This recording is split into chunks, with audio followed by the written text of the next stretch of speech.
Chapter 3. The Detective.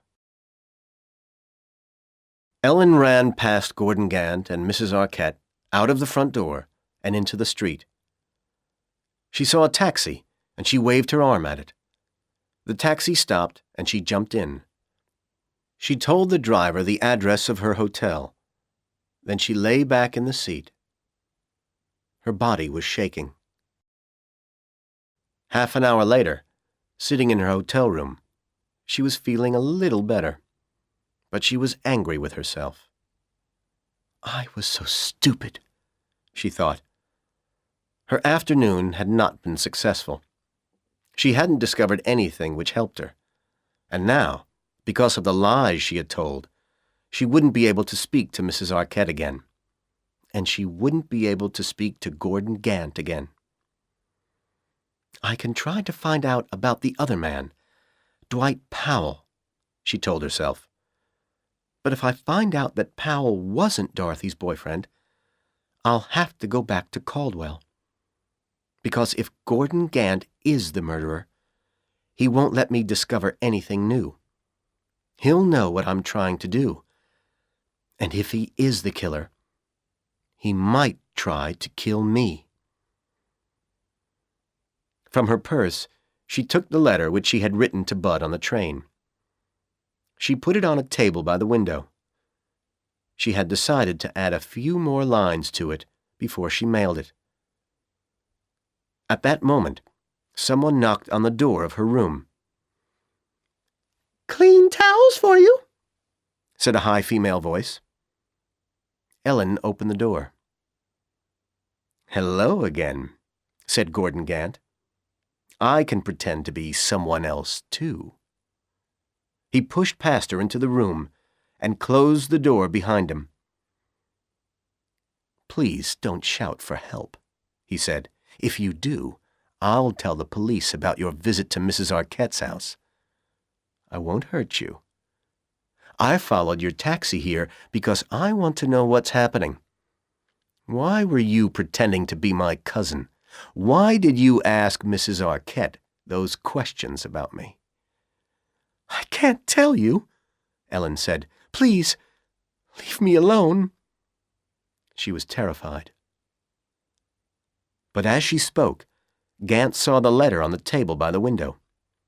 He picked it up, ran into the bathroom, and locked the door. Ellen started to cry. "Please don't read that letter," she said miserably through the door. "It's private." Gant didn't reply. 5 minutes later, he came out of the bathroom. He gave Ellen the letter. "I understand now," he said. "I'm sorry.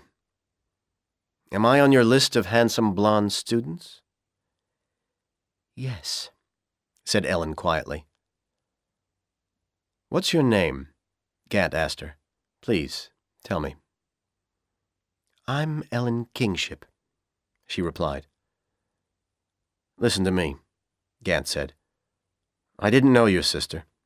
I saw her in English class. But until she died, I didn't know her name. I didn't kill her. There were other blonde men in that class, Ellen. But I'd like to help you. Will you let me help you?" He smiled at her. Ellen wanted to believe his words, but she had to be sure. The man who killed her sister must have been a good actor, because Dorothy had trusted him. Perhaps Gordon Gant was acting now. "No," she replied. "I can't let you help me." There was a book on the table next to the bed. Gant picked it up. "You don't trust me," he said.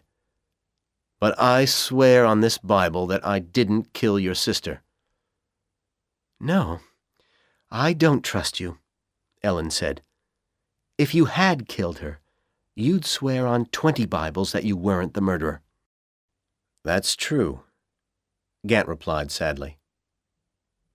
"Okay, I'll go now."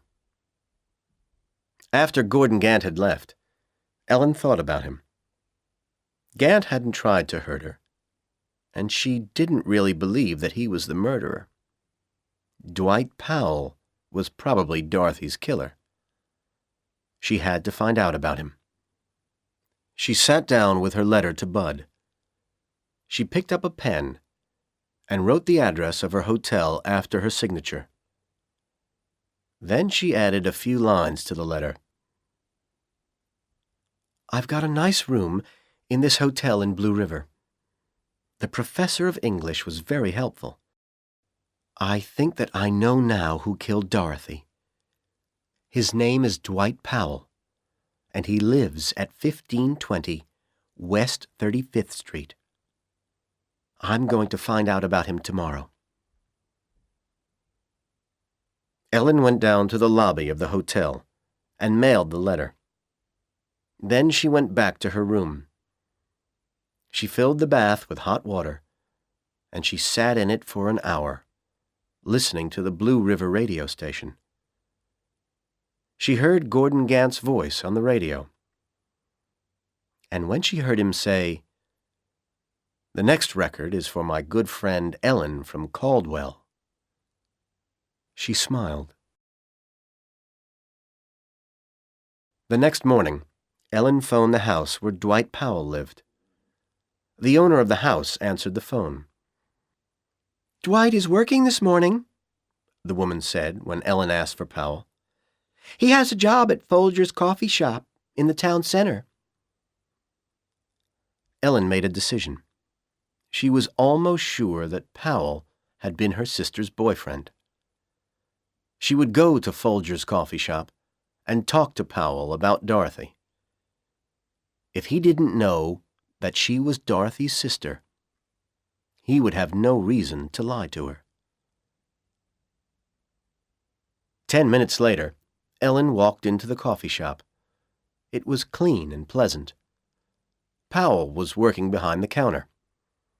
Ellen had seen his photo in his student file. She recognized him immediately. She sat down at the counter. "I'd like a coffee and a cheeseburger, please," she said. As she ate, Powell started to talk to her. "I haven't seen you here before," he said. "Do you live in Blue River?" "I've been here a few days," Ellen replied. "I want to get a job here. I'm a secretary." Powell seemed a pleasant, quiet young man. But Ellen remembered that Dorothy's killer was a good actor. They talked for 10 minutes about Powell's life as a student at Stoddard University. But he didn't talk about anybody named Dorothy until Ellen had finished her meal. "When you walked in, you reminded me of someone," he told her. "And I've been trying to remember who you remind me of. Now I have remembered. She was a girl in my class. Her name was Dorothy. She was a nice girl." He smiled sadly. As Ellen stood up to leave, Powell said, "Are you free this evening? Can I take you to a movie?" She thought for a moment. Maybe she could find out more about this young man. "Okay," she said. "I'd like that." He told her that he would come to the lobby of her hotel at 8 o'clock. "What's your name?" he asked. "Evelyn Kittredge," she replied. "Okay," Powell said. "I'll see you at 8 o'clock then, Evelyn." Ellen was sitting in the lobby of the hotel at 7:30. She didn't want Dwight Powell to ask the clerk about someone named Evelyn Kittredge. At 7:55, Powell arrived. He took Ellen to a movie theater in the town center. During the movie, he put his arm round her shoulders, and as they left the theater, he kissed her.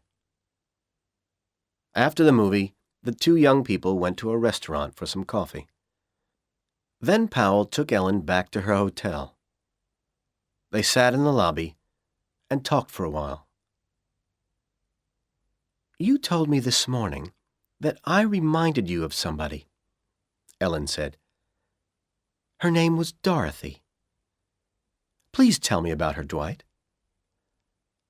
She was a very nice girl, Powell replied. She was in my English class.